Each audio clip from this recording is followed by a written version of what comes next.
essa semana com as nossas vitaminas solúveis em gordura. A vitamina A, D, E e K necessitam de gorduras para serem bem absorvidas, para ter uma biodisponibilidade, um aproveitamento, uma absorção maior. E a vitamina K é uma das minhas preferidas, você já vai saber por quê. A vitamina K, ela é conhecida, pela sua ação anticoagulante. Mas, na verdade, nós temos duas vitaminas K. Temos a vitamina K1 e a K2. Então, a K1, ela é mais conhecida pela sua ação anticoagulante. Mas, ela também é responsável pela oxigenação dos nossos tecidos. Melhora a oxigenação dos nossos tecidos, Todos os tecidos do nosso corpo. E também é responsável pela prevenção, obviamente, de doenças cardiovasculares e osteomuscular. A vitamina K1, que está relacionada com coágulos, ela está presente principalmente nas folhas verdes escuras. 100 gramas de espinafre ou 100 gramas de brócolis ou de agrião, por exemplo, ela já supre todas as nossas necessidades de vitamina K. Porém, lembrando, sempre acrescida de gordura. Todas as vitaminas solúveis em gordura, A, D, E e K, precisam de gordura. Então, as folhas verdes são as que mais vitamina K1 tem, porém, precisam de gordura, não podemos esquecer disso. Mas, existem outras fontes que já vêm com gordura, como as nozes, por exemplo, castanhas em geral, as gemas de ovos, uva escura, figo, que aí precisam, Aí fica um pouco mais complicado, porque a gente não vai comer uva e figo ou ameixa com gordura, Então vai ter ali uma absorção um pouco menor, mas são fontes também de vitamina K1. Possui, qualidades importantes também.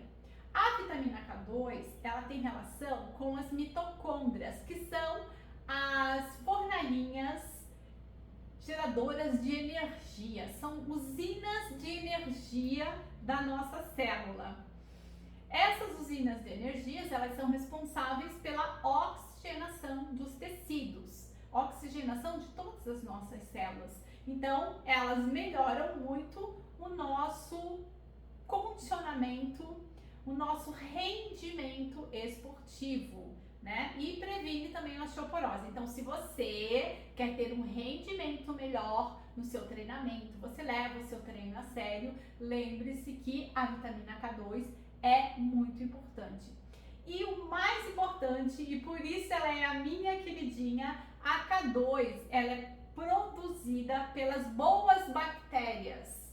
Ou seja, nós precisamos de fibras para nutrir essas bactérias e aí elas serão fontes de vitamina K2 para nós. Então, nós precisamos de K1, que vem das folhas verdes escuras, dos vegetais, que já foi comentado. Essa K1 vai ser, então, metabolizada no nosso intestino pelas boas bactérias e aí nós produzimos, então, a vitamina K2, que vai nos trazer energia, que vai oxigenar os nossos músculos, que vai ser responsável para evitar aquela osteoporose.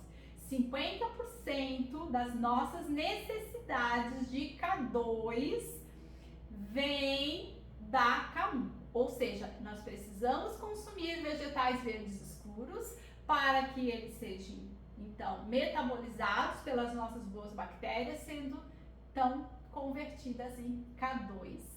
A microbiota intestinal, nesse quesito, é fundamental. Eu preciso ter um intestino que realmente tenha boas bactérias, que tenha desequilíbrio, que não esteja desbiótico, que não esteja em desequilíbrio da sua microbiota, ou seja, de todos os micro-organismos que aí vivem, para que eu tenha, então, uma boa conversão. E olha só, normalmente a mulher na menopausa, que é quando ela mais precisa de K2 para evitar uma osteoporose, normalmente ela está em desbiose. Então, a deficiência de óxido nítrico provocado pela queda do estradiol leva a uma desbiose que faz com que a gente produza menos K2, que aumenta o risco de osteoporose. Então, manter o intestino apto à produção produção de vitaminas, a gente vai ver depois lá na vitamina B2, na vitamina B12, perdão, na vitamina B12, que a nossa microbiota também tem um papel muito importante. Alimentos chaves para a produção, então, de vitamina K2. Fibras pré-bióticas. Pré-bióticas quer dizer comidinha das boas bactérias, dos nossos probióticos, né? Aveia, cacau, maçã, linhaça, iacom, algas marinhas, banana, alho, poró, dente de leão. E aí é importante, existe uma bactéria que adora dente de leão, né? Então as bifidums bactérias adoram dente de leão. E aí o chá de dente de leão é importante para a modulação desse intestino. Aliás, eu falei sobre as 5 bactérias marcadoras de saúde no vídeo da semana passada. Então dá uma olhadinha lá para você conhecer quais são, né, as 5 bactérias marcadoras de saúde. E em algum momento eu vou falar um pouco mais sobre elas também, qual é os alimentos para elas. Mas o mais importante é você saber qual é a quantidade dessas bactérias que você tem na sua microbiota intestinal. De nada adianta saber também o que elas comem se você não sabe se você está adequado, se você está com muitas dessas bactérias ou poucas, porque ter em excesso é tão ruim quanto ter um pouco dessas bactérias. Elas são boas, porém em excesso elas são ruins, inclusive eu comentei sobre a quermância, né? Dá uma olhadinha no vídeo lá para você entender um pouquinho mais. Quanto mais verdes escuros nós consumirmos, mais vitamina K2, que é aquela produzida pelas nossas bactérias, nós teremos. E alimentos não é para você suplementar probiótico, alimentos probióticos como kombucha, kefir, um iogurte natural, o natto, que é feito da soja fermentada, o miso, que é da soja fermentada, o shoyu, que é da soja fermentada, sem corante caramelo, de preferência, né? Então macrobiótico, o tempê não só da soja, mas a gente já tem hoje o tempê de lentilha com quinoa, de grão de bico, de ervilha, que aliás é uma delícia. Quais seriam as causas da deficiência de vitamina K? Não é comum nós termos deficiência de vitamina K, né? Salvo pessoas que tenham alguma doença crônica. Mas a causa da deficiência é uma dieta inadequada, então pessoas que não consomem nada de alimentos verdes ou têm uma microbiota totalmente desbiótica e não absorve mesmo o que comesse, doenças hepáticas que vão ter ali um armazenamento menor ou uma baixa produção de K2 pela sua própria microbiota. Fora isso, altas doses, prestem atenção agora, isso é importante, altas doses de vitamina A e de vitamina E podem diminuir a absorção da vitamina K. Por quê? Porque são antagonistas, elas competem, né? Pacientes com câncer, pacientes de UTI, alcoolismo, vão ter deficiência, podem vir a ter deficiência, né, de vitamina K. E lembrando sempre que a má absorção de gorduras, que já foi falada desde a vitamina A, por quê? Porque são dependentes de gordura, né? Então a K2 precisa também de gordura. Então, se é uma pessoa que foi bariátrico, é celíaco, tem uma doença intestinal inflamatória ou retirou a vesícula, vão ter uma absorção de gordura. Podem vir também a ter uma deficiência de vitamina K. E, obviamente, com alguns medicamentos, né? Então, os antibióticos, as aspirinas, elas também vão diminuir a absorção de K2.